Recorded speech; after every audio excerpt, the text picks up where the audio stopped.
What's your superpower, Gordon Yee?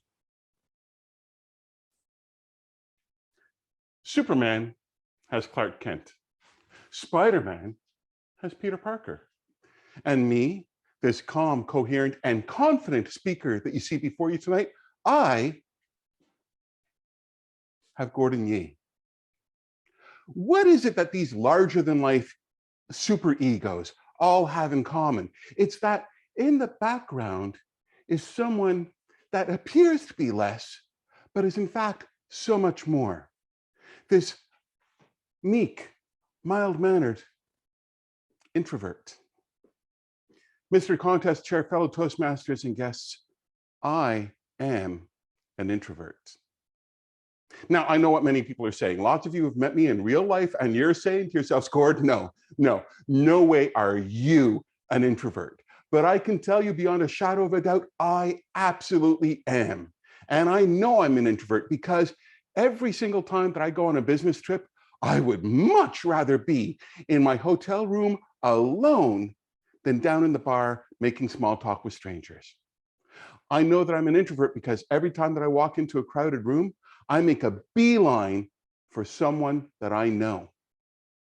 And I know that I'm an introvert because I don't just enjoy being alone, I need to be alone.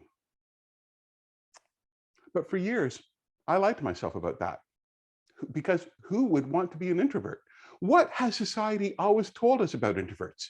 They're quiet, they're antisocial, they're not any fun, and they certainly aren't good leaders. So who would want to be an introvert?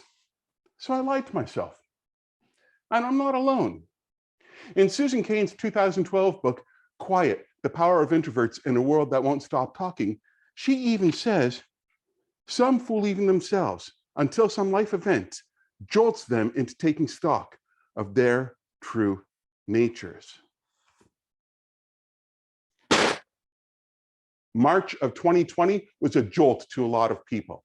They didn't have to commute into work anymore. They didn't have to worry about the noise from the cubicle next door or put up with the interruptions from the person down the hall or even jostle for a seat at the table in the lunchroom. They didn't have to do it anymore. And you know what? They liked it. To the point that some people even started to whisper, I think I might be an introvert. Why should they be afraid to admit that they're introverts? It's a good thing. I'm fortunate though. My jolt came over 2 decades earlier.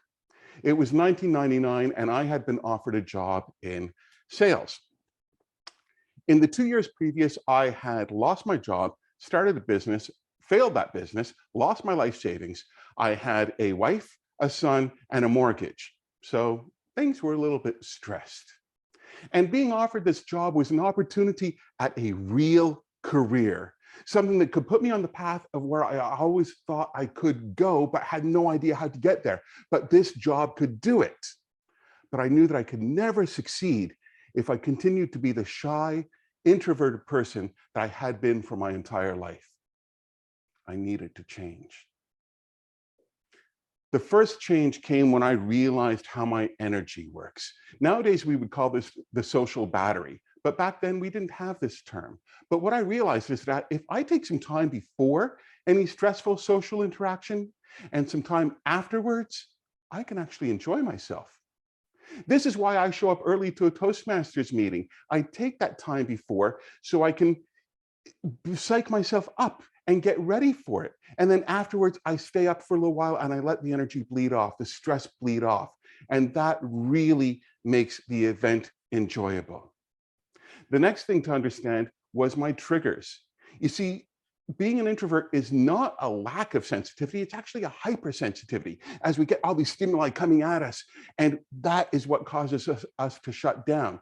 So understanding my triggers would help me deal with that. My main trigger, noisy, crowded rooms. And for this, I have 2 ways of dealing with it. First, show up early. When you're there early, it gives you a chance to acclimate to the space and establish a comfort zone before the energy builds up. And again, this is why I'm always early at Toastmaster meetings, because it lets me get comfortable in that room before the noise and energy builds up. The second way is when you get there a little bit too late and the room is already bustling. That's when I make the beeline for someone that I know. It lets me focus in on them, and that throws up shields that block out all that extra stimulus. And if that other person happens to also be an introvert, it helps them out too. Together, we get to save a lot of energy, and we can take some of it to push ourselves forward out into that room filled with people. But probably the biggest change that I made was I got over being shy. A lot of introverts are shy, and it's a learned behavior for many of us. I remember when I was a kid, my mother would say to people, "Oh, don't mind little Gordy, he's shy." And I used that shield of shyness my entire life, because when you're shy, you don't have to try. But you know what? It's worth it.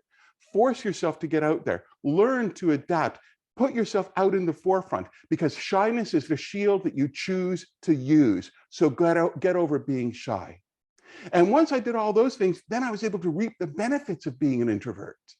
You see, introverts, well, we tend to listen to things and think things through. That makes us really good problem solvers. And introverts, hey, we don't like being around a lot of people, right? So you know what? We are great independent workers.